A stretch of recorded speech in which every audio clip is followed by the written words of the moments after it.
Millet Marvels, changing the way world eats by Tenali Double Horse.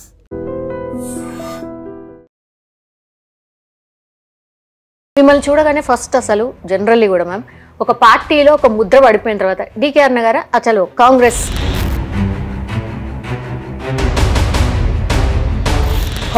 Versus BJP ఉన్నటువంటి పార్టీలో మీరు join అయ్యేసరికి కొంతమందికి డైజెస్ట్ కూడా కాలేదు మ్యామ్.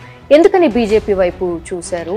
న్యాచురల్లీ కాంగ్రెస్ ఉన్న వాళ్ళకి ఎవరికి కూడా నేను బీజేపీలో చేరానంటే ఎవరికి డైజెస్ట్ అవ్వదు. బీజేపీలో జాయిన్ అయ్యారో తెలంగాణలో బీజేపీ లేదు, ఎందుకు పోయినావు అని అందరూ అడిగిన వాళ్ళే. I join very sincerely in the BJP party. ఇప్పటికి కూడా అదే సిన్సియారిటీతో బీజేపీలో పనిచేస్తాను.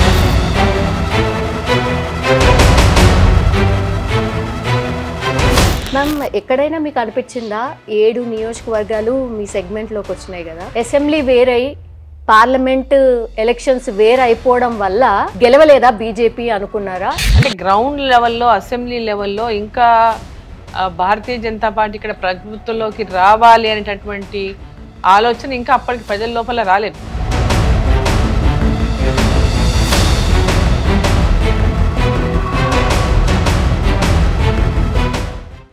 నమస్తే, వెల్కమ్ టు ఐ డ్రీమ్. అంతోపాటు ఈరోజు very very special guest Mahabubnagar BJP MP DK Aruna garu ఉన్నారు. ఒకసారి మాట్లాడే ప్రయత్నం చేద్దాం. నమస్తే మ్యామ్. నమస్తే అమ్మా. So happy to see you ma'am. Always మీ డ్రెస్సింగ్ కానీ మీ లుక్ కానీ చెప్పకనే చెప్తుంది అనమాట. చలో పొలిటికల్లీ లేడీస్ ఎంత స్ట్రాంగ్ ఉన్నారు అనేది మిమ్మల్ని చూడగానే అర్థమవుతుంది ma'am. Thank you for your compliment. Very glad to meet you ma'am. Ma'am, Mahabubnagar MP, actually గతంలో మీరు ఎమ్మెల్యేగానే ఉన్నారు. For the first time you are MP ma'am. ఎక్కడైనా ప్రజలతోని టచ్లో లేను అన్న ఫీలింగ్ ఎప్పుడైనా వచ్చిందా మ్యామ్?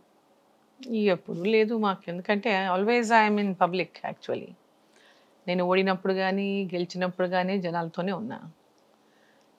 సో ఎప్పుడు లేను అనేది ఎప్పుడు లేదు, but always I'm with them.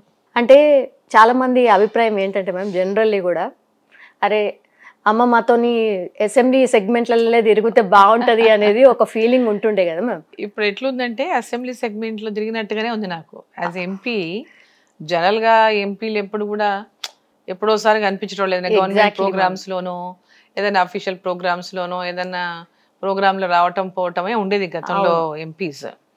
So ఇప్పుడు నాకేంటంటే నాకు 7 నియోజకవర్గాల్లో కూడా ఎమ్మెల్యేలు అంతా కాంగ్రెస్ వాళ్ళు ఉన్నారు. అవును. So all my BJP cadre వాళ్ళు నన్ను కాన్స్టిట్యున్సీ ఎమ్మెల్యేగా, ఎంపీ కాదు కాన్స్టిట్యున్సీ ఎమ్మెల్యేగానే అందరు వచ్చి కలుస్తుంటారు, పనులు చేయించుకుంటుంటారు, ఏదన్నా ఉంటే కలుస్తుంటారు, ఫ్రీక్వెంట్గా కలుస్తుంటారు. సో అన్ని నియోజకవర్గాల నుంచి కూడా ప్రజలతో ఆల్వేస్ నేను మమేకమయ్యే ఉంటా. యాజ్ అసెంబ్లీలో నేను ఇప్పుడు ఏదో నేను ఎంపీని కాబట్టి అసెంబ్లీతో నాకేం సంబంధము అనేటట్టుగా ఎప్పుడూ లేదు. సో అంటే ఇన్ జనరల్ కూడా నాకు కొంచెం పీపుల్తో కనెక్షన్ ఫస్ట్ నుంచి కూడా అలవాటు కాబట్టి వాళ్ళు కూడా ఆ ఫ్రీడమ్ తీసుకొని ఎక్కడున్నా ఫోన్ చేయటము, ఎప్పుడున్నా కలవటము, మాట్లాడటం అనేది ఇన్ జనరల్గా అది వెరీ రొటీన్ ప్రోగ్రామ్ నాకు. అది ఇప్పుడు ఎంపీ అయ్యానని చెప్పి కాన్స్టిట్యున్సీలో దూరం అయిపోవడం అట్లాంటిది ఏమీ లేదు. సో గద్వాల కొంచెం దూరం అయ్యాను, ఎందుకంటే గద్వాల పార్లమెంట్లో లేదు కాబట్టి. గద్వాల నా అసెంబ్లీ నియోజకవర్గం. ఇంతకుముందు నేను 3 సార్లు పోటీ చేసి గెలిచి, 3 సార్లు కాదు 5 సార్లు పోటీ చేసి 3 సార్లు గెలిచి మంత్రికి పనిచేసా. మొత్తం గద్వాల నియోజకవర్గంలో అభివృద్ధికి, అసలు అభివృద్ధి అనేది అంటే నేను ఎమ్మెల్యేగా ఉన్నప్పుడు జరిగినటువంటి అభివృద్ధి తప్ప దాని తర్వాత జరిగింది ఏమీ లేదు వాస్తవంగా చెప్పాలంటే. సో ఈరోజు అది నేను కూడా మిస్ చేస్తున్నా, చాలా గద్వాల అసెంబ్లీని మిస్ చేస్తున్నా. సో అక్కడ ప్రజలు కూడా, కార్యకర్తలు ప్రజలు కూడా మిస్ చేస్తారు, మా అభిమానులు ఉంటారు కాబట్టి డెఫినెట్లీ దే మిస్. కానీ ఎంత ఫ్రీక్వెంట్గా పోలేకపోతున్నాను. వస్తారా మ్యామ్ వాళ్ళు?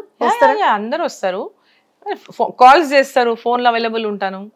సో అప్పుడంత ఫ్రీక్వెంట్గా నేను గద్వాలకి వెళ్ళలేకపోతున్నా, but regularly I'm in touch. ఎందుకంటే మా సొంత ఊరు అది. సో నా హస్బెండ్ అక్కడే ఉంటారు, మా డాటర్ కూడా ఫ్రీక్వెంట్గా అక్కడికి వెళ్తూ ఉంది. Active, she also very much active in బీజేపీలో యాక్టివ్గా ఉంది. సో అక్కడ ఏ ప్రోగ్రామ్స్ అయినా ఏమైనా తను అన్నీ కూడా మానిటర్ చేసుకుంటుంది, కోఆర్డినేట్ చేసుకుంటుంది. సో ఆ కనెక్షన్ మా సొంత ప్లేస్ కాబట్టి డెఫినెట్గా ఆ కనెక్షన్ ఉంటుంది న్యాచురల్లీ. సో నేను అప్పుడంత ఫ్రీక్వెంట్గా పోలేను కాబట్టి ఆయన ఇక్కడ ఎలక్టెడ్ మెంబర్ కాబట్టి అక్కడ ఫ్రీక్వెంట్గా అంత టైం ఇవ్వలేకపోతున్నా. సో అది ఇక్కడైతే నేను ఎప్పుడు వెళ్ళినా కూడా అన్ని నియోజకవర్గాల నుంచి ప్రజలంతా కూడా ఫుల్ ఉంటారు, ఫుల్గా వస్తారు. అది ఏది ఉన్నా కూడా అందరితో కలిసి వాళ్ళ ఇష్యూస్ ఏమైనా ఉంటే సాల్వ్ చేయడానికి ప్రయత్నిస్తుంటారు. Yeah ma'am. మ్యామ్ ఎక్కడైనా మీకు అనిపించిందా 7 నియోజకవర్గాలు మీ సెగ్మెంట్లోకి వచ్చినాయి కదా, అసెంబ్లీ వేరై పార్లమెంట్ ఎలక్షన్స్ వేరే అయిపోవడం వల్ల గెలవలేదా బీజేపీ అనుకున్నారా, లేకపోతే ఎక్కడ ఎందుకు గెలవలేదు మ్యామ్ అలా? అంటే అసెంబ్లీలో ఎందుకని గెలవలేకపోయింది అసెంబ్లీలో? యాక్చువల్గా ఏంటంటే అసెంబ్లీ ఎలక్షన్స్ అప్పుడు కొంత అంటే గ్రౌండ్ లెవెల్లో అసెంబ్లీ లెవెల్లో ఇంకా భారతీయ జనతా పార్టీ ఇక్కడ ప్రభుత్వంలోకి రావాలి అనేటటువంటి ఆలోచన ఇంకా అప్పటికి ప్రజల లోపల రాలేదు. బీజేపీ రావాలని కోరుకుంటున్నారు. బట్ అసెంబ్లీ లెవెల్లో ఏమైందంటే అసెంబ్లీ లెవెల్లో కూడా మంచి మూమెంట్ వచ్చింది. బట్ లేటర్ ఆన్ ఏమైందంటే అది కొంచెం కాంగ్రెస్ ఇచ్చినటువంటి హామీలు ఏవైతే ఫ్రీగా గ్యారెంటీలని, ఫ్రీ గ్యారెంటీలు అన్ని ఫ్రీ ఫ్రీ ఫ్రీ 6 గ్యారెంటీలు అని చెప్పేసి వాళ్ళు ఏదైతే హామీ ఇచ్చారో దానికి ప్రజలు కొంచెం అట్రాక్ట్ అయ్యారు. అట్రాక్ట్ అయ్యి భారతీయ జనతా పార్టీ అట్లాంటి వాళ్ళంత అట్రాక్టివ్ ఫ్రీ బీస్ పెట్టలేదు. సో ప్రాక్టికల్గా ఆలోచించి పెట్టింది భారతీయ జనతా పార్టీ. ప్రాక్టికల్గా తెలంగాణ గవర్నమెంట్లో ఉన్నటువంటి ఆర్థిక పరిస్థితిని పూర్తిగా తెలిసినటువంటి భారతీయ జనతా పార్టీ ఆ రకమైనటువంటి ప్రామిసెస్ ప్రజలకు ఇచ్చింది. విచ్ అంటే మేము ఏవైతే గవర్నమెంట్లోకి వస్తే మేము ఏవైతే చేయగలుగుతామో వాటిని మాత్రమే ఎన్నికల మేనిఫెస్టోలో పెట్టింది భారతీయ జనతా పార్టీ. సో అక్కడ వాళ్ళు కానివి అన్ని ఏదో ఎలక్షన్ల అధికారంలోకి రావాలనేటటువంటి ఒక ఆలోచనతోన కాంగ్రెస్ పార్టీ హామీలు ఇచ్చేసింది. సో దానివల్ల ప్రజలు వాళ్ళ హామీలకు మోసపోయి ఎన్నుకున్నారు. సో భారతీయ జనతా పార్టీ రాలేకపోయింది, అంతే తేడా. Yeah ma'am. అంటే జస్ట్ ఒక 3-4 months ఆఫ్ డిఫరెన్స్తోనే మ్యామ్ అంటే జరిగినాయి కూడా. అక్కడ ప్రభావితం చూపకపోవడానికి కారణం ఏంటి, అండ్ ఇక్కడ మీరు అయినా సరే ఎట్లా గెలవగలిగారు? అండ్ ముఖ్యమంత్రి రేవంత్ రెడ్డి గారు ఎన్నిసార్లు వచ్చారు మ్యామ్, అసలు ఎక్కడికి కూడా పోలేదు, పక్కా మహబూబ్ నగర్ సీట్ నేను కొట్టాల్సిందే అనుకున్నారు. బికాజ్ ఆయన కూడా అక్కడి నుంచే రిప్రజెంట్ చేస్తారని. మీరు ఎక్కడైనా ఎందుకు ఇట్లా నన్నే టార్గెట్ చేశారు, ఎక్కడైనా మీరు అట్లా ఫీల్ అయినరా మ్యామ్? అంటే చేస్తారు, టార్గెట్ చేశారు వాళ్ళు. డెఫినెట్ గా ముఖ్యమంత్రి గారు చాలా మాటలు కూడా మాట్లాడారు, చాలా మాట్లాడారు, ఎన్నో మాటలు మాట్లాడారు. అసలు ఒక మహిళను అనరాని మాటలు కూడా చాలా అన్నారు ఎలక్షన్ టైంలో. సో అక్కడ కనెక్షన్స్ పబ్లిక్ తో ఉన్నటువంటి నాకున్నటువంటి సంబంధాలు అంతకుముందు నేను జిల్లాలో మంత్రిగా పనిచేసినప్పటి అనుబంధం, మా ప్రాంతం అంతా కూడా నాకు పుట్టిల్లు అంతా మొత్తం నేను పుట్టింది పెరిగింది అన్ని రకాల మా అమ్మమ్మలు నాయనమ్మలు అందరు కూడా ఆ ప్రాంతం నుంచే. నేను కంప్లీట్ గా నా ఫౌండేషన్ అక్కడి నుంచే, నా డెవలప్మెంట్ అనేది మొత్తం అక్కడే నాది. సో ఆ ప్రజలతో మమేకమైనటువంటి సంబంధాలు ఉండినాయి. సో వాళ్ళకి నా గురించి కూడా బాగా తెలుసు ప్రజలకు కూడా. సో వాళ్ళు ఎంత టార్గెట్ చేసినప్పటికీ కూడా మోదీ గారు కూడా దేశంలో ప్రధానమంత్రి మళ్ళీ కావాలని ప్రజలకు అందరికీ ఉండింది. ప్రజలందరికీ కూడా నరేంద్ర మోదీ గారు మళ్ళీ దేశానికి ప్రధానమంత్రి మాత్రం మోదీ గారే ఉండాలనేటటువంటి ప్రజల ఆకాంక్ష. నేను అందరికీ కూడా నా గురించి పరిచయం ఉండడం, అందరికి తెలిసి ఉండడం, ఇవన్నీ కలగలిపి అక్కడ 7 మంది కాంగ్రెస్ ఎమ్మెల్యేలు ఉన్నప్పటికీ ముఖ్యమంత్రి గారు స్వయంగా వారి నియోజకవర్గం కూడా దీంట్లోనే ఉన్నప్పటికీ కూడా ప్రజలు నన్ను అంటే నా విజయానికి వాళ్ళందరూ కూడా సహకరించారు. సో అక్కడ 2 issues, టీకే అరుణ కావాలి, మోడీ గారు ప్రధానమంత్రి కావాలి, ఈ 2 కూడా ప్రజల కోరికలు. సో దాని ప్రకారమే నన్ను ఎన్నుకున్నారు.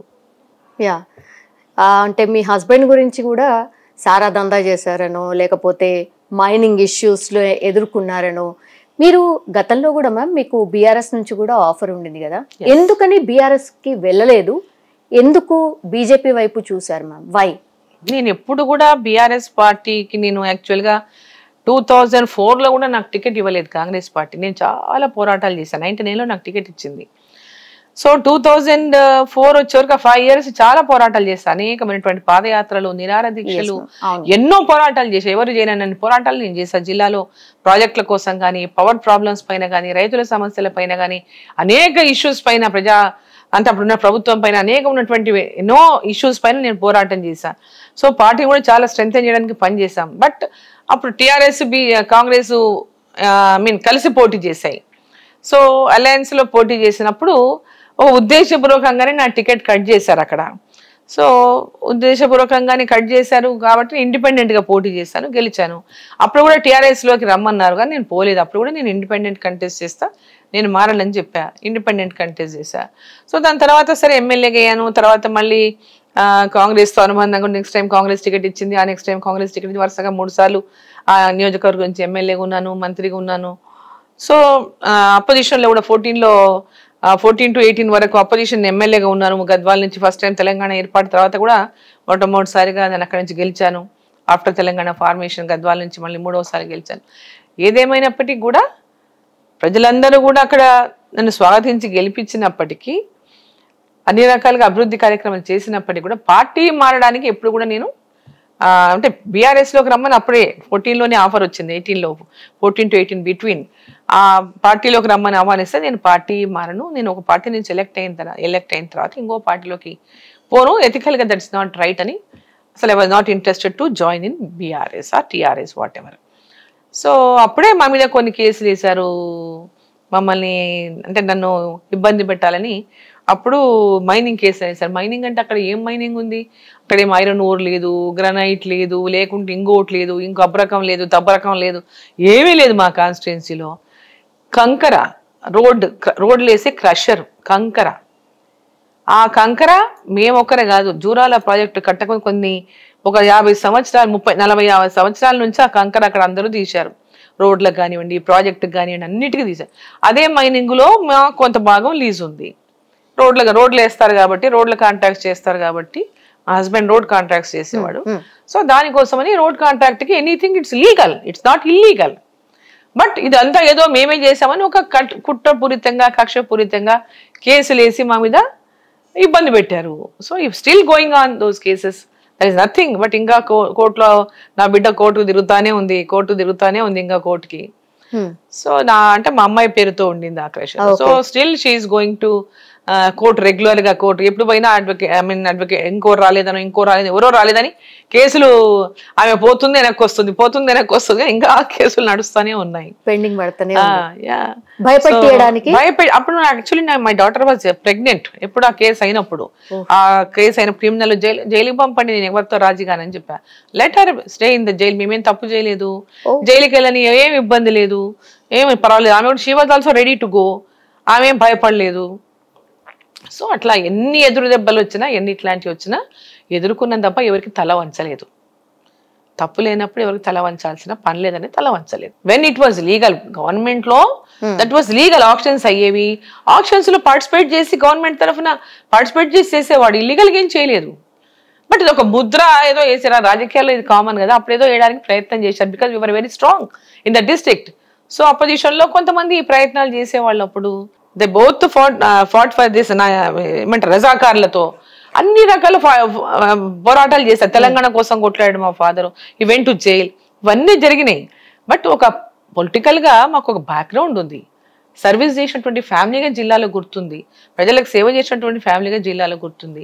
రాతలు పూతలు మీడియాల కోసం, స్టోరీల కోసం, కల్పితాల కోసం ఎన్నెన్నో రావచ్చు కాక, బట్ మాకున్నటువంటి ఆ క్రెడిబిలిటీనే ఇవాళ ఇన్నేళ్లు రాజకీయాలు ఉండడానికి కారణం కూడా అదే. మిమ్మల్ని చూడగానే ఫస్ట్ అసలు జనరల్లీ కూడా మ్యామ్ ఒక పార్టీలో ఒక ముద్ర పడిపోయిన తర్వాత డీకే అరుణ గారు అసలు కాంగ్రెస్ అని ముద్ర పడిపోయింది మ్యామ్. అట్లాంటిది టక్మని మీరు కాంగ్రెస్ వర్సెస్ బీజేపీ ఉన్నటువంటి పార్టీలో మీరు జాయిన్ అయ్యేసరికి కొంతమందికి డైజెస్ట్ కూడా కాలేదు మ్యామ్. ఎందుకని బీజేపీ వైపు చూశారు? న్యాచురల్లీ కాంగ్రెస్ లో ఉన్న వాళ్ళకి ఎవరికి కూడా నేను బీజేపీలో చేరానంటే ఎవరికి డైజెస్ట్ అవ్వదు. న్యాచురల్లీ నాకు కూడా పార్టీ మారడానికి కొంత టైం పట్టింది డిసిషన్ తీసుకోవడానికి. బట్ అల్టిమేట్ గా నేను ఒక నేషనల్ పార్టీలోనే ఉండాలని అనుకున్నాను. అసలు కాంగ్రెస్ లో ఇక నాకు ఇక్కడ కాంగ్రెస్ లో చాలా హ్యూమిలేషన్ అయింది కొంత ఆ టైంలో. సో నేను బీఆర్ఎస్ లోకి పోను. సో బీజేపీ వాళ్ళు నన్ను పార్టీలో రమ్మని పార్టీలో వాళ్ళు అడిగారు. సో ఆ టైంలో నేను ఆలోచన చేసుకున్నా, ఎక్కడికి వెళ్తే నాకు బాగుంటుంది, ఎక్కడికి వెళ్తే నేను నా సర్వీస్ ఇవ్వగలను, ఏమి చేయగలను అని. నాకు కొంచెం నేషనలిజం మీద కొంచెం నాకు చిన్నప్పటి నుంచి కూడా ప్యాట్రియాటిజం కొంచెం ఉంది నాకు. So because of my families కావచ్చు, whatever it is. So సరే, భారతీయ జనతా పార్టీలో నరేంద్ర మోదీ గారు చాలా ప్రధానమంత్రిగా సక్సెస్ఫుల్ ప్రైమ్ మినిస్టర్గా ఉన్నారు. సో వై డోంట్ నేను జాయిన్ అవుతే బాగుంటుంది కదా, వారి నాయకత్వంలో పనిచేయాలని అనిపించింది. So I have join in BJP. అందరు కొత్తనే మ్యామ్. ఇప్పుడు ఫస్ట్ జాయిన్ అయ్యాను, ఫస్ట్ బీజేపీలో జాయిన్ అయింది నేనే 19లో. నా తర్వాత 1 వచ్చారు తర్వాత. బట్ ఫస్ట్ బీజేపీలో జాయిన్ అయ్యారు. తెలంగాణలో బీజేపీ లేదు, ఎందుకు పోయినావు అని అందరూ అడిగిన వాళ్ళే. అంటే ఏదో ఉందని పోలేదు. అందరు మామూలుగా అధికారం ఎక్కడ ఉంటే అక్కడ వెళ్ళిపోతుంటారు. ఎగ్జాక్ట్లీ. అధికారంలో ఏముందని ఏమని చేసి నేను కాంటాక్ట్ల కోసం పోలేదు, పదవుల కోసం పోలేదు, లేకుంటే ఇంకో దేనికో కమిట్మెంట్ అయిపోలేదు. I join very sincerely in the BJP party. ఇప్పటికి కూడా అదే సిన్సియారిటీతో బీజేపీలో పనిచేస్తున్నాను. యా, బిగ్ లీడర్స్ జాయిన్ అయ్యేసరికి నిజంగా బీజేపీనే అధికారంలోకి రాబోతోంది, సౌత్ మీద ఫోకస్ పెట్టింది బీజేపీ అనేది కూడా పెద్ద ఎత్తున.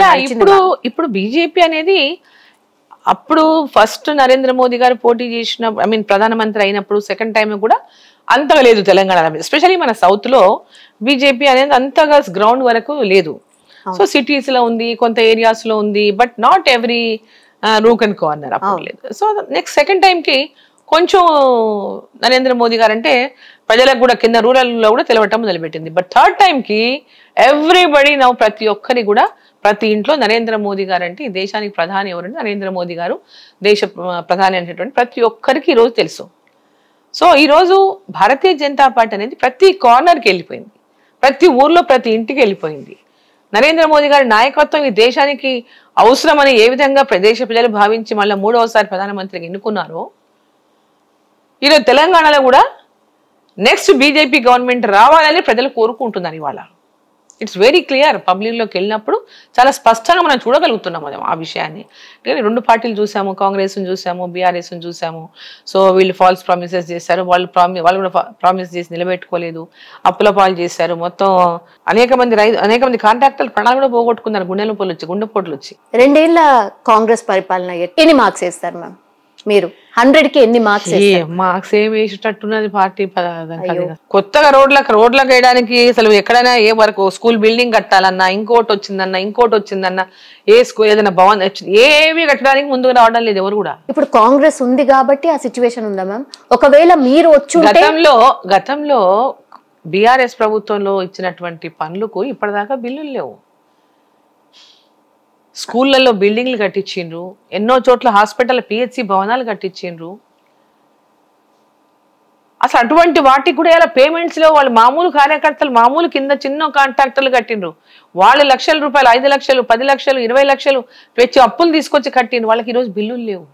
తప్పెవరిది? వాళ్ళ పరిస్థితి దీనంగా ఉన్నది. బీఆర్ఎస్ దా కాంగ్రెస్ దా మ్యామ్? ఖచ్చితంగా కాంగ్రెస్ పార్టీ ఫస్ట్ అధికారంలోకి వచ్చేటప్పుడు ఈ రాష్ట్ర పరిస్థితి తెలిసి అధికారంలోకి వచ్చిండ్రు, తెలిసే అది అన్ని హామీలు ఇచ్చిండ్రు. ఈ రాష్ట్రం తీవ్రమైనటువంటి అప్పుల్లో మునిగుందని తెలిసే హామీలు ఇచ్చిండ్రు. వీళ్ళు అధికారంలోకి వచ్చిన తర్వాత మొట్టమొదటగా వీళ్ళంతా తెలంగాణ వాళ్ళే కదా. ఈ రోజు అసెంబ్లీ నడుస్తోంది మ్యామ్, కాళేశ్వరంకి సంబంధించి స్పెషల్గా అసెంబ్లీ సెషన్ పెట్టారు మ్యామ్. ఏం తేలుతుంది? ఎవరికైనా శిక్ష పడుతుంది అనుకుంటున్నారు? ఇప్పుడు ఏం తేలుతుంది? 2 పార్టీలు ఒకటైతాయి, కాంగ్రెస్ బీఆర్ఎస్ 2 ఒకటైపోయి దీన్ని ఏమీ తెలుసరు. అదేంది మేము కొత్తగా చెప్పి తెలుసారు. మరి ఆ కాంట్రాక్ట్లను వీళ్ళు కాపాడాలి, ఆ కాంట్రాక్టర్లను వీళ్ళు కాపాడాల్సిందే. వీళ్ళ పర్సెంటేజ్లు ఇచ్చి ఉంటారు ఎలక్షన్లలో, రేపు ముందర కూడా ఇవ్వాలి. ఇంకా మళ్ళా ఏం తేలుతుంది చెప్పండి? ఏమో చాలా రోజుల నుంచి అయితే ఫ్యామిలీ పోతుంది, అంటున్నారు తప్ప ఏమన్నా అవుతుందా? చర్చలతోనే ఏముంటుంది చెప్పండి? చర్చలు అందరూ తెలిసిందే. చర్చ ఏముంది జరగాల్సి ఉంది? ఇంకా చర్చ జరగాల్సింది ఏముంది? అందరికీ తెలుసు కదా, కాళేశ్వరంలో అవినీతి జరిగింది, కాళేశ్వరం ప్రాజెక్టులో పెద్ద ఎత్తున అవినీతి జరిగింది, అది అందరికి తెలిసిందే. మరి ఇప్పటిదాకా చర్యలు ఎందుకు తీసుకోవడం లేదు? అసెంబ్లీలో ఒకసారి చర్చ అంటారు, ఇంకోటి అంటారు. ఇట్లా కాలము గడిపేయడమే. చాలా క్లియర్ స్టాండ్ చెప్పినాం మనం, ఇప్పుడు కాదు, ఎలక్షన్లకు ముందు నుంచే వెరీ క్లియర్. కాళేశ్వరంలో అవినీతి తిమింగలాలను ఖచ్చితంగా చర్యలు తీసుకోవాలి, వాళ్ళని బట్టబయలు చేయాలి, వాళ్ళు దోచిన వాళ్ళని జైలుకు పంపాలి. జైలుకు పంపుతారో ఏడికి పంపుతారో వాళ్ళు యాక్షన్ ఏముండాలనేది గవర్నమెంట్ హ్యాస్ టు డిసైడ్. అదే స్టాండ్ 100%. మా స్టాండ్ లో ఎలాంటి మార్పు లేదు. తప్పకుండా ఈ అవినీతి కుంపటిలో ఉన్నటువంటి వాళ్ళందరినీ కూడా తప్పకుండా ఎవరెవరైతే ఇప్పుడు మొత్తం ఎంక్వైరీ నడుస్తుంది కదా, ఎవరెవరి పేర్లు వచ్చినాయి, ఏం వచ్చినాయి, ఎవరేం చేశారు, ఏమేం జరిగింది, మొత్తం రిపోర్ట్ బయట పెట్టండి. వాళ్ళ మీద చర్యలు తీసుకోండి. దాంట్లో అసెంబ్లీలో చర్చించేది ఏముంటుంది? దాని అవినీతి పైన చర్చించుకోండి. చర్యలకు అదేం అడ్డం కాదు కదా. చర్యలకు ఏమైనా అసెంబ్లీ అడ్డా? అంటే ప్రజలకు తెలవాలి ఎవరేం మాట్లాడుతున్నారు, ఏ పార్టీ స్టాండ్ ఏంటి. అదే స్టాండ్ రేపు వాళ్ళు ఏం చర్యలు తెలుసుకున్న రోజే తెలుస్తుంది వాళ్ళ స్టాండ్ ఏందో. వాళ్ళు చర్యలు తీసుకున్నారా లేదా, రేపు పొద్దున ఫ్యూచర్లో ఏం జరుగుతుంది దాన్ని బట్టి తెలుస్తుంది ఏందనేది. ఫోన్ ట్యాపింగ్ ఇదో కేసు మ్యామ్. మీ ఫోన్ కూడా ట్యాప్ అయింది? 100% అయింది నాకు. ఎందుకంటే మాది ఐఫోన్ కదా, మాకు మెసేజ్ వస్తుంది, యువర్ ఫోన్ ఈజ్ గవర్నమెంట్ నుంచి ట్యాప్ అవుతుంది, దీంట్లో లాక్ చేసుకోండి అంటే మేము దాంట్లో కొన్ని ఆప్షన్స్ ఉన్నాయి, దాంట్లో మేము సెట్టింగ్స్ చేసుకునేవాళ్ళం. ఫోన్ ట్యాప్ అయింది, దాంట్లో ఏం డౌట్ లేదు. కానీ మాకేం అక్కడ పోయి అటు ఫోన్ ట్యాప్ అయింది ఎంక్వైరీ చేయండి అని అడగాల్సిన అవసరం కూడా లేదు నాకు. ఏముంది అక్కడ, ఏముంటుంది, మేము మాట్లాడేది రాజకీయమే మాట్లాడతాం, మేము వ్యాపారాలు మాట్లాడలేదు, పర్సంటేజ్లు మాట్లాడలేదు, లేకుంటే ఇంకోటి మాట్లాడలేదు. నాకు భయపడాల్సిన అవసరం కూడా లేదు. పొలిటికల్గా ఎవరితోనైనా మాట్లాడుతున్నప్పుడు కొన్ని ఉంటాయి రాజకీయాలు, ఎవరికి వాళ్ళ రాజకీయాలు ఉంటాయి. మీతో మాట్లాడుతున్నానంటే మీతో ఏం మాట్లాడాను అని తెలుసుకోవడం అనేది వాళ్ళకి చాలా తప్పు. పొలిటికల్గా ఎవరైనా మీతో వ్యాపార పరంగా మాట్లాడవచ్చు, లేదా పొలిటికల్ గా మాట్లాడచ్చు, ఫ్యామిలీ పరంగా కూడా మాట్లాడవచ్చు. ఎన్నో ఫ్యామిలీ ఇష్యూస్ కూడా మనం మాట్లాడుకుంటాం. ప్రతి ఫ్యామిలీలో ఎన్నో ఇష్యూస్ ఉంటాయి, మాట్లాడుకుంటారు. అవన్నీ వాళ్ళు వినాల్సిన పని లేదు కదా. So this are all wrong. ఇన్ని రోజులైంది, ఇంకా వాళ్ళ మీద చర్యలు లేవు. కేవలం 2 ఏళ్ళు అయింది, ఆల్మోస్ట్ 1.5 year అయిపోయింది, 120 months. ఇంకో 3 నెలలు అయితే 2 ఏళ్ళు అవుతుంది. సో ఇప్పటిదాకా ఇంకా ఏం యాక్షన్ లేదు వాటి మీద. స్పీచెస్ ప్రతిసారి మాట్లాడిన స్పీచ్లు చెప్పడమే తప్పితే బహిరంగ సభల్లో మాట్లాడిన వాటి గురించి, ఇంకో దగ్గర మాట్లాడిన వాటి గురించి, ప్రెస్లలో మాట్లాడిన వాటి గురించి, బట్ నో యాక్షన్. దీన్ని బట్టి కాంగ్రెస్ పార్టీ పైన పెద్దలంతా దీని మీద ఏదో సమ్ అండర్స్టాండింగ్ లో ఉన్నట్టే అర్థమవుతుంది. పెద్ద ఎత్తున ప్రచారం మీకు కూడా తెలిసే మ్యామ్, బీఆర్ఎస్ ని బీజేపీలో విలీనం చేయబోతున్నారు. 100% రాంగ్. దిస్ ఆర్ ఆల్ అన్ని కూడా అవన్నీ ఎట్లుంటాయంటే, గతంలో ఎలక్షన్ల ముందు బీఆర్ఎస్ బీజేపీ ఒకటి అని ఒక లబ్ధి పొందింది కాంగ్రెస్ పార్టీ. అంటే ఒక అబద్ధాన్ని 100 సార్లు చెప్తే నిజమైపోతుంది. దాంట్లో ఎలాంటి వాస్తవమే లేదు. విలీనం అనేది. బీజేపీ ఎంపీ సీఎం రమేష్ కూడా ఇదే చెప్పారు కదా మ్యామ్, రాలేదా మీరు మాట్లాడలేదా అని. వాళ్ళు ఎవరితో మాట్లాడారో నాకు తెలియదు, నా దగ్గరికి అయితే రాలేదు అనుకోండి. ఇప్పుడు వాళ్ళు విలీనం కాదలుచుకుంటున్నారేమో, that we don't know. But you are not ready ma'am. అదేనా? That is what I'm telling. ఇంతకుముందు మిస్ అయినా అది. వాళ్ళకి విలీనం కావాలని, చేసుకోవాలని వాళ్ళకి ఏదైనా ఉందేమో తెలీదు. వాళ్ళు అప్రోచ్ అయ్యారో అడుగుతారు. సీఎం రమేష్ గారిని అప్రోచ్ అయ్యారని చెప్తున్నారు కదా, వాళ్ళు ఏమన్నా కావాలని ఉండి వాళ్ళు ఏమన్నా అప్రోచ్ అయ్యారేమో, కావాలని ఉందేమో. బట్ మేము ఎప్పుడు కూడా అప్రోచ్ని ఎప్పుడు కూడా ఎస్ అని చెప్పిన దాకా డిస్కషన్ ఎక్కడ లేదు, దాని గురించి మాట్లాడింది లేదు. బయట జనరల్గా వాళ్ళు రమేష్ గారిని ఎట్లా అప్రోచ్ అయ్యారో, వాళ్ళు ఏ విధంగా అప్రోచ్ అయ్యారో మాకు తెలీదు. వాళ్ళు అప్రోచ్ అయ్యిండొచ్చు కూడా తెలీదు. బట్ మా దగ్గరికి అయితే ఎవరు అప్రోచ్ కాలేదు. అట్లా అప్రోచ్ అయినా కూడా విలీనం చేసుకునేటువంటి ఆలోచన ఇప్పటిదాకా ఎక్కడ బీజేపీలో లేదు. ఫ్యూచర్ లో ఉండదు అంటారా, లేకపోతే ఉండొచ్చు అంటారా మ్యామ్? ఇప్పుడు గతంలో కూడా చాలా సార్లు చెప్పినాం, బీజేపీ బీఆర్ఎస్ ఎప్పుడు కూడా ఒకటిగా లేవు కావు అని. గతంలో కూడా చెప్పినాం ఇదే మాట. బీజేపీ బీఆర్ఎస్ ఎప్పుడు కూడా గతంలో ఎప్పుడు లేవు ఒకటిగా. యాజ్ ఎ గవర్నమెంట్ ఇక్కడ నుంచి ముఖ్యమంత్రి గారు, ఇప్పుడు ముఖ్యమంత్రి గారు ఉన్నారు కదా రేవంత్ రెడ్డి గారు, ఈయన ఎప్పుడు ఎట్లా కలుస్తున్నారో ఆయన అట్లా వెళ్ళి కలిశాడు. అప్పుడు ఆ కలిసినప్పుడల్లా ఒకటైపోయిన వార్తలు వచ్చేవి. మరి ఇప్పుడు రేవంత్ రెడ్డి కూడా చాలాసార్లు వెళ్ళి కలుస్తున్నాడు మంత్రుల్ని, ప్రధానమంత్రిని ఎన్నోసార్లు కలుస్తున్నారు. మరి అప్పుడు ఆయన ముఖ్యమంత్రి పోయొచ్చిండు కేసీఆర్ అనగానే వార్తలు వచ్చేవి. మరి ఇప్పుడు ఈ ముఖ్యమంత్రి గారు కూడా పోయి కలిసి వస్తున్నారు, చాలాసార్లు ప్రధానమంత్రిని కలుస్తున్నారు, మంత్రులను కలుస్తున్నారు, కేంద్ర మంత్రుల్ని. దాని గురించి రాయట్లేదు. సో దీస్ ఆర్ ఆల్ పొలిటికల్గా బీజేపీని ఒక టార్గెట్ చేసుకొని ఎట్లనైనా బలమై, బీజేపీ చాలా స్ట్రాంగ్ అవుతా ఉంది తెలంగాణలో, స్ట్రాంగ్ అయ్యింది, ఇంకా స్ట్రాంగ్ అవుతుంది. సో దాన్ని ఎట్లా వీక్ చేయాలి, ఎట్లా ప్రజల్ని ఎట్లా అంటే డిస్టర్బ్ చేయాలి, వీళ్ళని ఎట్లా బీజేపీని మీద ఏ విధంగా నెగటివ్ క్రియేట్ చేయాలనేటటువంటి అనేక ప్రయత్నాలు చేస్తున్నారు. బట్ పీపుల్కి అంటే ప్రజలకి ఎవరికి కూడా దాన్ని నమ్మేటటువంటి పరిస్థితి లేదు, వీళ్ళు ఎన్ని క్రియేట్ చేసినప్పటికీ కూడా. కేసీఆర్ గారి హెల్త్ గురించి కూడా పెద్ద ఎత్తున వార్తలు వస్తున్నాయి. ఆయన బాగాలేదు, లేకపోతే ఫ్యామిలీ ఇష్యూస్ వల్ల ఆయన ఏదో స్ట్రెస్ లో ఉన్నారు, బయట కనిపిస్తలేడు, ప్రతిపక్ష నాయకుడు రావాలి కదా, ఈ రోజు కేసీఆర్ అసెంబ్లీకి రావాలి కదా, కాళేశ్వరం గురించి చర్చించగలరు, ఇట్లా చాలా విమర్శలు వస్తున్నాయి ma'am. What is your opinion ma'am? ఏం జరుగుతుంది? కేసీఆర్ గారు as opposition leader he has to go to assembly, తప్పకుండా అసెంబ్లీకి వెళ్ళాలా. వాళ్ళ ప్రజల ఇష్యూస్ కానీ, కాళేశ్వరం కానీ, ఇంకో వాళ్ళ ప్రభుత్వంలో చేసినటువంటి అనేక అంశాలపైన వాళ్ళ పెద్ద ఎత్తున ఎంక్వైరీలు జరుగుతున్నాయి. దాని మీద వాళ్ళు పార్లమెంట్ అసెంబ్లీలో మాట్లాడాలా.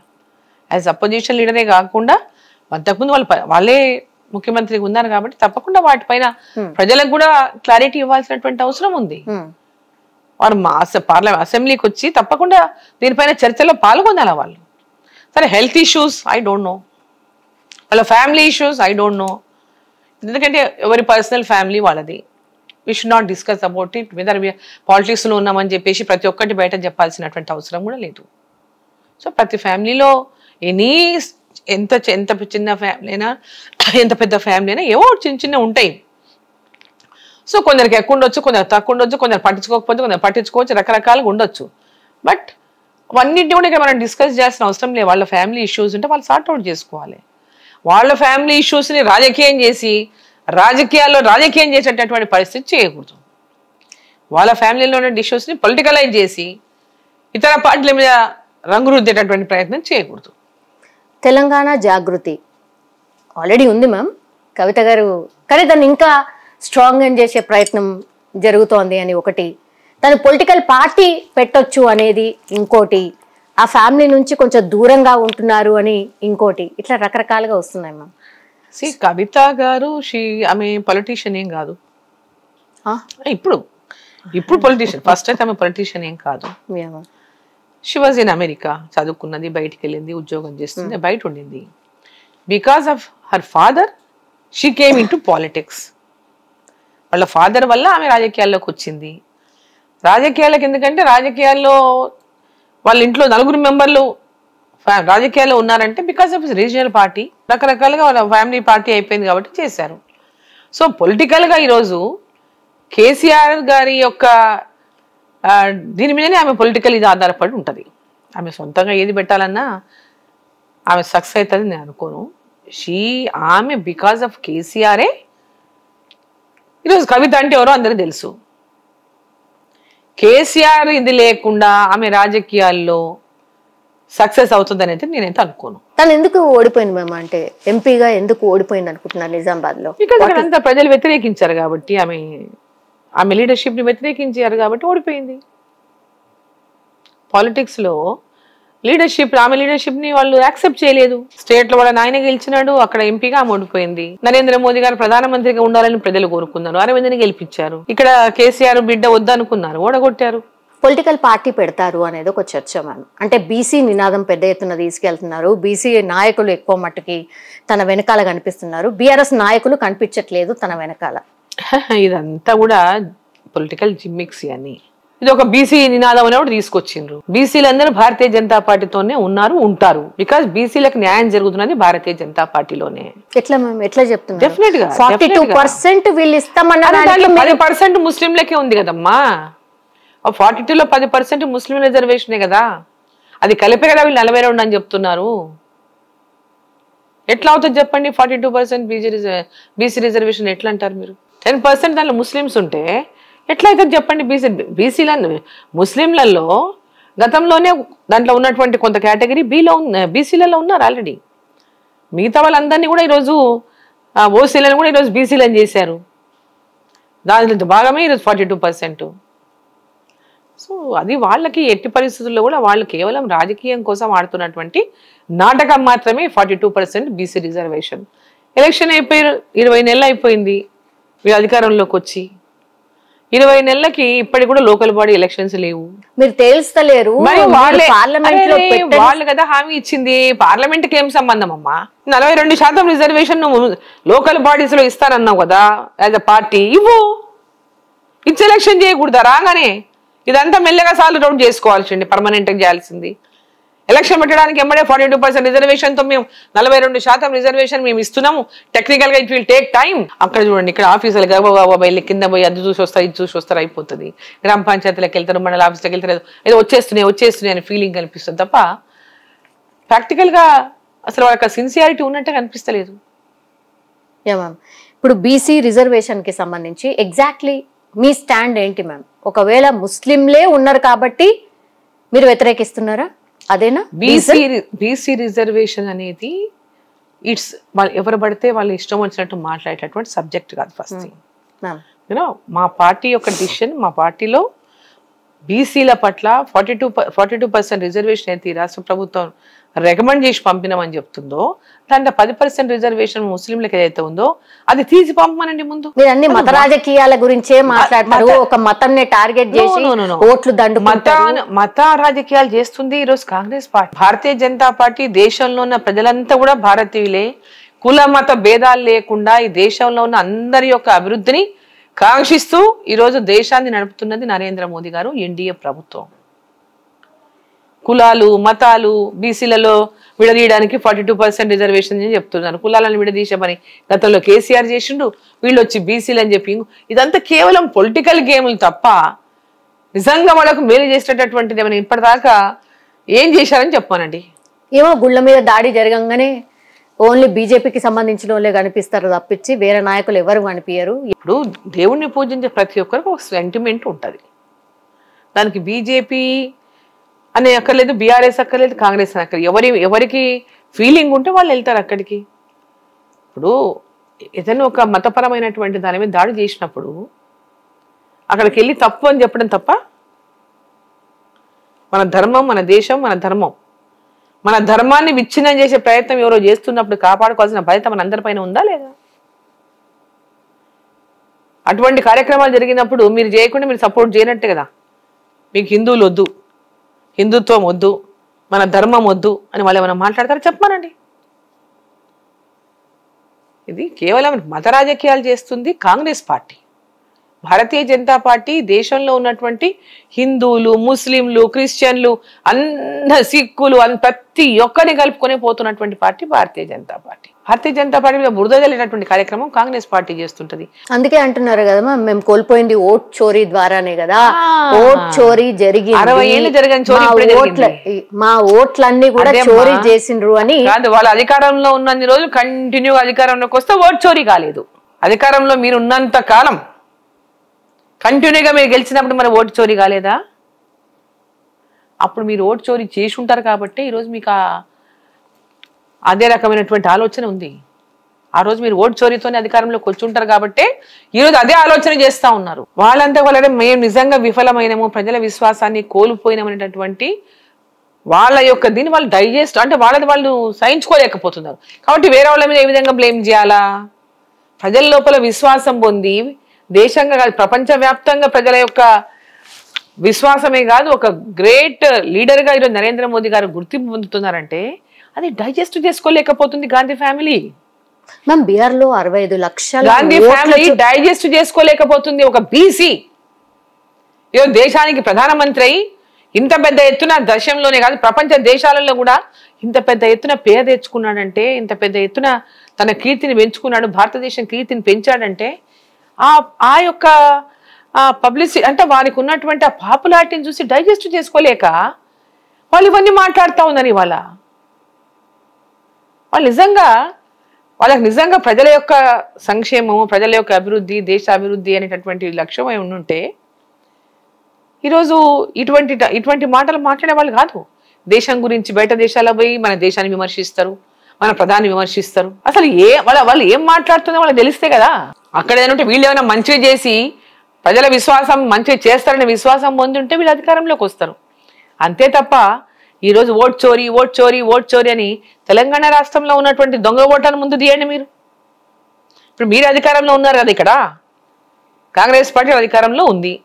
ఇక్కడ ఎన్ని దొంగ ఓట్లు ఉన్నాయో మీరు ఫస్ట్ బయట పెట్టి. మేమంతా కూడా రూరల్ ఏరియాల నుంచి ఎన్నికై వచ్చిన వాళ్ళం. ఏ ఊరికి పోయినా తిరుగుతుంటారు, నాకు ఓట్లేదు, నేను చచ్చిపోయినా అని అడుగుతుంటారు ఊళ్ళకి వెళ్తే. మరి వాళ్ళకంతా ఎందుకు ఓట్లేదు, ఎందుకు ఇప్పియారు వాళ్ళకి కొంత ఓటు? లేని వాళ్ళకి ఓట్లు ఉంటాయి, అక్కడ మనిషి ఉంటే ఓటు ఉండదు. ఎందుకు దాని మీద మీరు ప్రయత్నం చేసి కరెక్ట్ చేయరు? మీరు దాంట్లో ఏమవుతుంది, వాళ్ళ ఇన్ఎఫిషియన్సీ అనిపిస్తుంది. పార్లమెంట్లో చర్చించలేక, చర్చ జరపలేక, ఇష్యూస్ పైన మాట్లాడలేక అసలు పార్లమెంట్ జరగకుండా అడ్డుకోవడం. ఈ రోజు కామారెడ్డిలో పెద్ద డిజాస్టరే జరిగింది మ్యామ్. కామారెడ్డి దగ్గర జరిగినటువంటి డిజాస్టర్లో ప్రభుత్వం ఎట్లా రెస్పాండ్ అయింది? అట్లాగే అక్కడ ఉన్నటువంటి ఎమ్మెల్యే కూడా మీ పార్టీకి సంబంధించిన ఎమ్మెల్యే, ఇప్పుడు వర్క్ ఎట్లా నడుస్తోంది దానికి సంబంధించి? సో డిజాస్టర్స్ చాలా జిల్లాల్లో జరిగినాయి పెద్ద ఎత్తున. కామారెడ్డిలో జరిగింది, అట్లనే మిగతా నార్త్ సైడ్ చాలా, ఆదిలాబాద్, నిర్మల్, చాలా జిల్లాలో, కరీంనగర్ జిల్లాలో చాలా చోట్ల కూడా హెవీ రెయిన్స్ వల్ల కొన్ని చోట్ల క్లౌడ్ బర్స్ట్ అయింది. చాలా చోట్ల పెద్ద తీవ్రమైనటువంటి నష్టమే జరిగింది. సో ప్రభుత్వం ఇమ్మీడియట్ గా ఏ కాన్స్టిట్యున్సీలో ఎవరు ఎమ్మెల్యేలను చూడాల్సినటువంటి, ఏ పార్టీ అనేది చూడాల్సినటువంటి అవసరం ఇక్కడ ఉండదు. జనరల్ గా డిజాస్టర్ మేనేజ్మెంట్ లో ఇమ్మీడియట్ గా ప్రభుత్వం స్పందించాలి. ప్రజలకు వీళ్ళంతా కూడా అక్కడ ఉన్నటువంటి ప్రజలకు ఇమ్మీడియట్ గా సర్వీసెస్ అందియాలి. వీళ్ళు వాళ్ళని అక్కడ నుంచి షిఫ్ట్ చేయాల్సి వస్తుందా, లేకుంటే వాళ్ళకి ఇంకేమైనా ఫెసిలిటీస్ కల్పించాల్సి వస్తుందా, అక్కడ ఏర్పడినటువంటి పరిస్థితులను అనుకుని అక్కడ ఉన్నటువంటి అధికారులు, జిల్లా అధికారులు, పోలీస్ అధికారులు అందరూ కూడా కలిసి నిర్ణయం తీసుకొని దానిపైన ప్రజలను ఫస్ట్ ఇమీడియట్ గా సేవ్ చేయడం, వాళ్ళకు ఈ వరదలు తగ్గి మళ్ళీ వాళ్ళు సెటిల్ అయ్యేంత వరకు కూడా వాళ్ళకు ఫుడ్ కానీ ఇతర అంశాలు, బట్టలు కానీ ఇంకేమైనా అవసరం ఉంటే గవర్నమెంట్ తరఫున ఫస్ట్ వాటిని సర్వీస్ అందించడం. దాని తర్వాత పంట నష్టాలా, లేకపోతే ఇంకా ఇల్లు కూలిపోయినాయా, వాటి మీద ఎక్కడెక్కడ నష్టం జరుగుతుందో ఆ నష్టానికి సంబంధించినటువంటి తర్వాత దాన్ని మొత్తం కూడా మళ్ళీ గవర్నమెంట్ ఆఫీసర్స్ని పెడతారు, టీం వెళ్తుంది, దాన్ని మొత్తం ఎంక్వైరీ చేస్తుంది, దాని మీద రిపోర్ట్ ఇస్తుంది. దాని తర్వాత ఎవరెవరైతే నష్టపోయినటువంటి వాళ్ళు ఉంటారో వాళ్ళని ఇమ్మీడియట్గా ఆదుకోవడం ప్రభుత్వం యొక్క బాధ్యత. సో అక్కడ శాసనసభ్యుడిగా మా పార్టీ నుంచి వెంకటరమణారెడ్డి గారు ఉన్నారు. ఆయన కూడా ఎప్పుడు ప్రజలకు అందుబాటులో ఉండేటటువంటి వ్యక్తి, ప్రజల లోపలనే ఉండి పనిచేసేటటువంటి వ్యక్తి వెంకటరమణారెడ్డి గారు కూడా. సో ఆయన కూడా అక్కడ కంప్లీట్గా ఈ ఇష్యూ అంటే ఈ ఇన్సిడెంట్ వర్షాలు రాకముందు నుంచి కూడా ఆయన అక్కడే కాన్స్టిట్యున్సీలో కొన్ని రోజులుగా కాన్స్టిట్యున్సీలో మొత్తం పాదయాత్ర పెట్టుకొని తిరుగుతున్నాడు. ఆయన అక్కడే ఉన్నాడు కాన్స్టిట్యున్సీలోనే. హైదరాబాద్ కూడా రాలేదు చాలా రోజుల నుంచి, అక్కడే కాన్స్టిట్యున్సీలోనే మొత్తం కాన్స్టిట్యున్సీ అంతా నేను తిరగాలని ఒక ప్రోగ్రామ్ పెట్టుకొని తిరుగుతున్నాడని చెప్పి మధ్యలో మాట్లాడినప్పుడు చెప్పడం కనపడలేదు ఎక్కడ ఉన్నానంటే, ఏదో మేము ఇక్కడ చిన్న మీటింగ్ పెట్టుకున్నప్పుడు పిలిస్తే చెప్పాడు, అక్క నేను ఇక్కడ ఉన్నాక ఇది అయ్యేంత వరకు బయటికి రావద్దు అనుకున్నాక ఇదంతా అయినాక వస్తానని చెప్పాడు. అక్కడ కాన్స్టిట్యున్సీ మొత్తం తిరుగుతున్నాను నేను ఇష్యూగా అంటే. సరే ఆయన ఎప్పుడు సర్వీస్ పబ్లిక్లో ఉండేటటువంటి వ్యక్తి, అంతకుముందు జిల్లా పరిషత్ చైర్మన్ కూడా చేసిండు ఆయన. సో ఇప్పుడు ఎమ్మెల్యేగా కూడా అయ్యిండు. సో అక్కడ ఎమ్మెల్యే కాకముందు నుంచి కూడా ప్రజల లోపల ఉన్నటువంటి వ్యక్తి కాబట్టి తప్పకుండా ఆయన ప్రజలకు అందుబాటులో ఉంటాడు. అక్కడ వాళ్ళకి ఉన్నటువంటి ఇష్యూస్ ఇమ్మీడియట్గా స్పందిస్తాడు. ప్రభుత్వం కూడా వాటికి తగిన విధంగానే రెస్పాన్స్ చేయాల్సినటువంటి అవసరం ఉంటుంది. కానీ కొన్ని రోజుల క్రితం నుంచి కూడా ఆయన ఎక్కడ కనిపించట్లేదు, ఎందుకని పార్టీలో ఉన్నారా లేదా అనేది కూడా పెద్ద ఎత్తున చర్చ నడిచింది. ఇప్పుడే చెప్పిన మీకు నేను, ఆయన కాన్స్టిట్యున్సీలో పాదయాత్ర చేస్తున్నాడు, ఊరు తిరుగుతున్నాడని. సో హైదరాబాద్ లో ఉండే వ్యక్తి కాదు ఆయన, ఎప్పుడు కాన్స్టిట్యున్సీలో ఉండేటటువంటి వ్యక్తి. ఇప్పుడు ఎమ్మెల్యే అయిన తర్వాత కాదు, ఎమ్మెల్యే కాకముందు కూడా ఎక్కువ కాన్స్టిట్యున్సీలో ఉండేటటువంటి వాడు. సో హైదరాబాద్లో చుట్టుపక్కల ఉండేట వాళ్ళం ఎక్కువ మంది హైదరాబాద్లో వచ్చి వాళ్ళని మోస్ట్లీ ఆయన నియోజకవర్గంలోనే ఉంటాడు ఎక్కువ. ఏదైనా మీటింగ్లు ఉంటే తప్ప హైదరాబాద్కి రాడు, పార్టీ మీటింగ్లు కానీ లేదా ఏదైనా ఇతర మీటింగ్స్ ఉంటే తప్ప హైదరాబాద్ రాడు. సో ఆయన ఒక ప్రోగ్రాంలో తిరుగుతున్నాడు కాబట్టి ఆ ప్రోగ్రామ్ అయ్యేంత వరకు హైదరాబాద్కి నేను కంప్లీట్ చేసుకున్నాకనే వస్తాను, మధ్యలో ఆపేయనని చెప్పడం జరిగింది. సో దానికే వచ్చి ఉన్నాడు అంతే తప్ప దానికి ఏం సంబంధం లేదు. కొత్త అధ్యక్షులు ఎన్నికైన తర్వాత, రామచంద్రరావు గారు ఎన్నికైన తర్వాత ఫస్ట్ వస్తున్నటువంటి జూబ్లీ హిల్స్ బైపోల్ మ్యామ్, ఇప్పుడు మనం కూర్చొని మాట్లాడుతున్నటువంటి ప్లేస్ కి సంబంధించిన బైపోల్ మ్యామ్ ఏంటి, ఆల్రెడీ కసరత్తు స్టార్ట్ చేసారా, ఎవరు ఉండొచ్చు బరిలో? Party will take a decision, candidate ఎవరు ఉండాలనేది పార్టీ నిర్ణయం తీసుకుంటుంది. ఇక్కడ క్యాండిడేట్ ఎవరిని పెట్టాలా, ఎవరు పోటీ చేయాలని decision party will take a decision. So అంతవరకే కసరత్తు. అంటే ఆల్రెడీ పార్టీ బై ఎలక్షన్స్ వస్తుంది కాబట్టి డెఫినెట్గా పార్టీ చేయాల్సిన యాక్షన్ పార్టీ చేస్తుంది. ఇక్కడ పార్టీని బలోపేతం చేయడానికంటే ఇదేమో పల్లెటూరు కాదు, బలోపేతం కొత్తగా ఇక్కడ చేయాల్సిన అవసరం లేదు. ప్రజలంతా everybody knows about BJP. So ఈ ప్రాంతంలో ఎవరు ఉండాలి, ఎవరిని గెలిపించాలనేది హైదరాబాద్ జూబ్లీ హిల్స్. సో దీంట్లో కొన్ని ఏరియాస్ అంటే చాలా ఏమంటారు స్లమ్స్ కూడా ఉన్నాయి. దీంట్లో అక్కడ ఉన్నటువంటి ఇష్యూస్, ప్రాబ్లమ్స్ అనేక ఉంటాయి. సో దాని విషయాల్లో ఈరోజు సిటీస్ డెవలప్మెంట్ ఇవన్నీ కూడా ఆలోచన చేసుకుంటారు ప్రజలు. తప్పకుండా భారతీయ జనతా పార్టీకి గెలిపిస్తే ఎందుకంటే ఇప్పుడు ఫండ్స్ అన్ని కూడా సెంట్రల్ గవర్నమెంట్ ఇచ్చే తప్పితే రాష్ట్ర ప్రభుత్వం ఇచ్చే ఫండ్స్ చాలా తక్కువ. So people also will show. ఇక్కడ నేషనల్లో కూడా బీజేపీ ఉంది, ఇక్కడ కాంగ్రెస్ ఉన్నప్పటికీ కూడా ఇంతకుముందు టీఆర్ఎస్ ఎమ్మెల్యే ఉన్నాడు ఇక్కడ. సో ఆయన కాంగ్రెస్లో చేరాడు, ఎలక్షన్ ముందు చేరినాడు. మరి ఆఫ్టర్ ఎలక్షన్స్ కాంగ్రెస్తోనే అనుకూలంగా ఉన్నారు వారు. సరే ఇప్పుడు బై ఎలక్షన్ తప్పకుండా భారతీయ జనతా పార్టీ పోటీ చేస్తుంది. 100% గెలవడానికి మా ప్రయత్నం మేము పూర్తి స్థాయిలో చేస్తాం, గెలుస్తామనే విశ్వాసం కూడా ఉంది. యాజ్ ఏ ఎంపీగా మ్యామ్ మహబూబ్ నగర్ కి ఎట్లాంటి అభివృద్ధికి సంబంధించిన ప్లానింగ్ ఏం వేస్తున్నారు, ఎట్లాంటి ఆల్రెడీ మేము ఎలక్షన్ అప్పుడు కొన్ని అనుకున్నాము, వాటిని మోస్ట్ ఆఫ్ ది మేము అచీవ్ చేసినాము. సో ఇంకా చేయాల్సిన చాలా ఉంది. డెఫినెట్ గా వాటన్నిటి మీద ఫోకస్ చేసి తప్పకుండా చేసుకుంటాం. మీ దాంట్లో రాజకీయ వారసురాలు ఎవరు ఉండబోతున్నారు మ్యామ్? అంటే నేను పుష్ చేసి నేను ఎవరిని తెచ్చిపెట్టేది అట్లా ఉండదు. వాళ్ళకి ఇంట్రెస్ట్ ఉండాలి, వాళ్ళకి ఇంట్రెస్ట్ ఉండి పాలిటిక్స్లోకి వచ్చినప్పుడు దానికి డెఫినెట్గా సపోర్ట్ చేస్తాను నేను. సో అదే రక్తంలో కొంచెం ఉంటుంది కదా. నేను మా ఫాదర్ ఉండేవాడు, తర్వాత ఇప్పుడు నేను నా హస్బెండ్ ఇద్దరం ఉన్న మా డాటర్కి మా mother and father both are from politics. So తప్పకుండా ఆమె కూడా కొంచెం పొలిటికల్ ఇది ఉంది కాబట్టి, అటు ఆమె ఇన్లాస్ సైడ్ కూడా పొలిటికల్ ఫ్యామిలీనే. So she lives here only, కాబట్టి ఆమె కూడా పొలిటికల్గా పనిచేస్తుంది, యాక్టివ్గా పనిచేస్తుంది. షీఈ్ కాన్స్టిట్యున్సీని అంటే అందరు కార్యకర్తలని కలుపుకొని భారతీయ జనతా పార్టీని గ్రామానికి వెళ్ళడానికి ఎట్లా స్ట్రెంగ్తెన్ చేయాలనేది ఒక గద్వాల్లో షీఈ్ వాకింగ్. తను అప్పటికి తను yes I want to contest, నేను ఐఎమ్ రెడీ టు కంటెస్ట్ అని అనుకుంటే party will take a decision, then she'll contest. దాన్ని thank you so much ma'am. ఇంత టైం మా కోసం కేటాయించినందుకు థ్యాంక్ యూ అండి. Thank you so much. Welcome. And don't forget to subscribe to iDream. And for more videos, Please subscribe to iDream. Please subscribe to iDream. Please subscribe iDream. And please subscribe to iDream. For more videos, subscribe to iDream. please like, share and subscribe to the channel. Congratulations, iDream. Subscribe to iDream. Subscribe to iDream. So subscribe to iDream Media.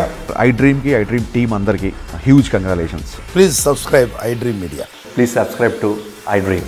Subscribe iDream. Please subscribe to iDream. iDream అంటే నా కళల channel subscribe చేసుకున్న నోరు తిరుగుతలేదు, మీరైతే గంట గుర్తు కొట్టండి. For more such videos, please subscribe to iDream. Subscribe to iDream. Please subscribe to iDream. Please subscribe iDream Media. Please do subscribe to iDream. Please subscribe to iDream Media. For best entertainment and information, please subscribe iDream.